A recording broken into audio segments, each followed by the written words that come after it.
about 8 years ago, and I went on a trip. I was invited to go to Myanmar, which is most people know it as Burma, but it's now Myanmar. And I thoroughly enjoyed the trip, but I was confronted with many hopeless situations. And at the time it was quite moving, but it was when I came home that I decided, what can I do for these people to help to change their situation? I had a meeting with a couple of other women, and so we decided that yes, we could do something. And I felt as though that education was very important, as well as housing and fresh water. I don't go often enough, but I do go twice a year, a month at a time. The most need that I see in Myanmar is education, because I believe that education is freedom. I see medical as important, as well as fresh water and housing, which this is what we have been able to provide, and now own 7 blocks that we've purchased through raising money in our little local town. A lot of the people are desperate people, and you can see it then in their faces when we go to visit them, actually at Eva May Village. A lot of the men have no jobs. There's many families that have many children, and there's just a hopeless case because there's no food, fresh water or housing, which I've seen when I first visited there. The people were living under trees. How to help people with microfinances is that I've seen a desperate case of a young woman who had 2 children. One was blind and one was deaf and dumb, and she had no way of raising money, where we were able to lend her $50 to buy a pig. And the best part about giving her that $50 and her buying the pig was pregnant when she bought the pig. So that was awesome that she could go on and continue to make money. So the way that works is that they pay us, we lend them $50, and then they have a certain time to pay that back. That also keeps them honest, and then if we feel as though that she needs to have some more money, we can lend some more money. Also for rice and for chickens as well. Where I see the future going now is exciting, is because Eva May Village is becoming quite self-sufficient. Even though we are still the main donor, we are birthing a learning centre in a new area.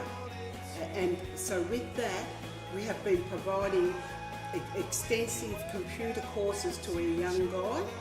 As well, we have paid for the training of a young girl with nursing, and as well sewing classes for young girls.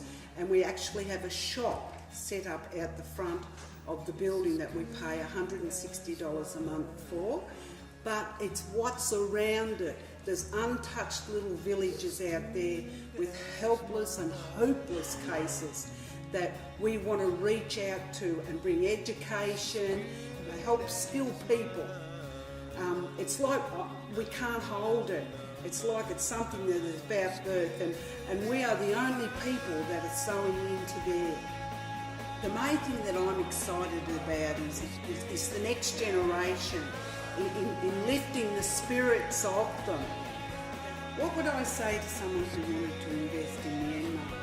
Well, what I would say is that they are very worthy people, they're very faithful people, but they need a chance.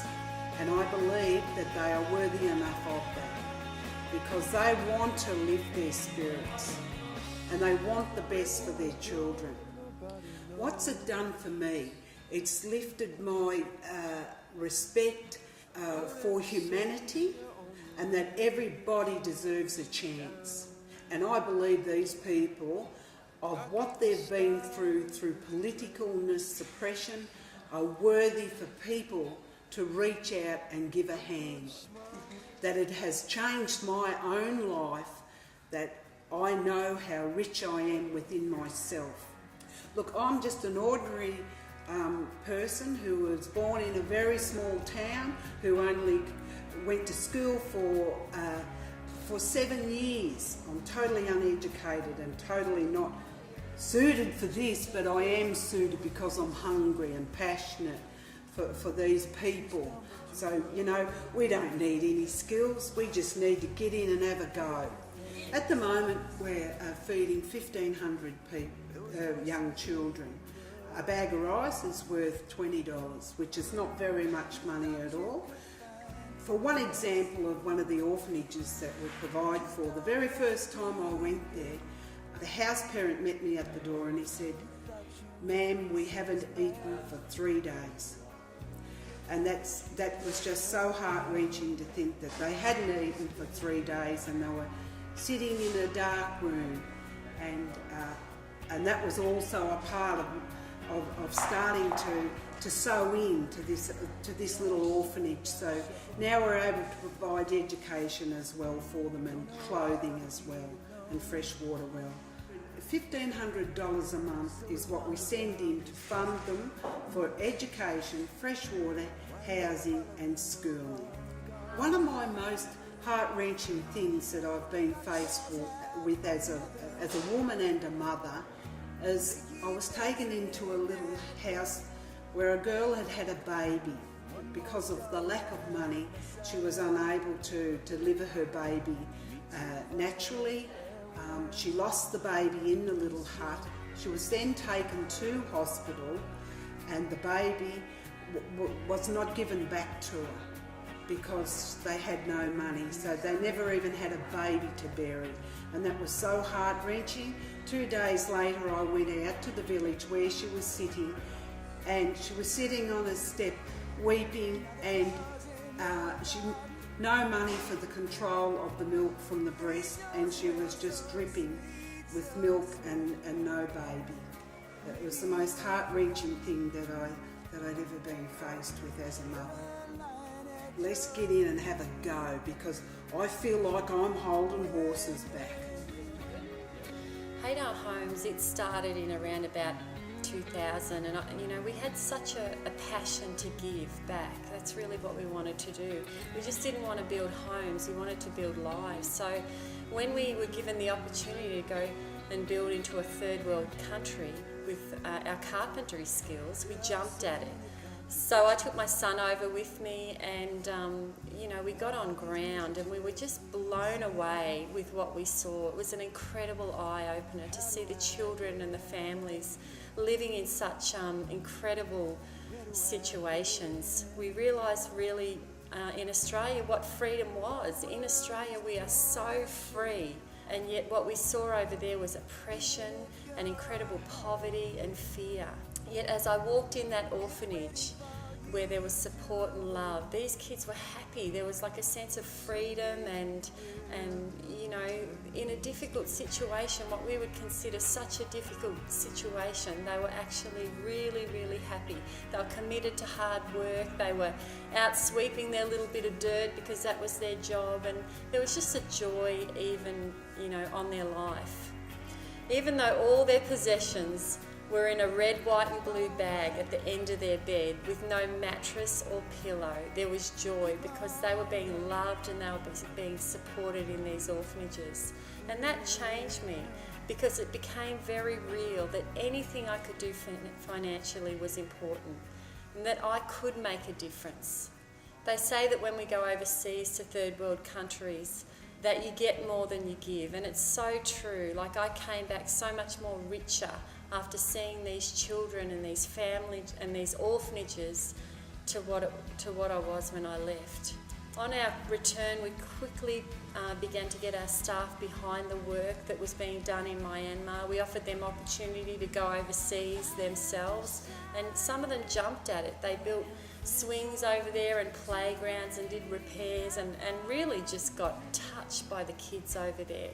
You can't imagine the look on those kids' faces as they went on a playground for the first time in their life. And you know, it not only changed them, but it changed our staff. It created an excitement in our business, and pretty soon most people were personally giving or contributing to lives over there, to learning centres and to orphanages in Myanmar. You know, it's so easy to disassociate with the people's pain because we don't see it. What we don't see doesn't really affect our lives. But these people, seeing the way they lived, it truly ruins you for the ordinary. It was just incredible. I mean, Mother Teresa, one of her wise words that she said was, "I alone cannot change the world, but I can cast a stone across the waters to create many ripples."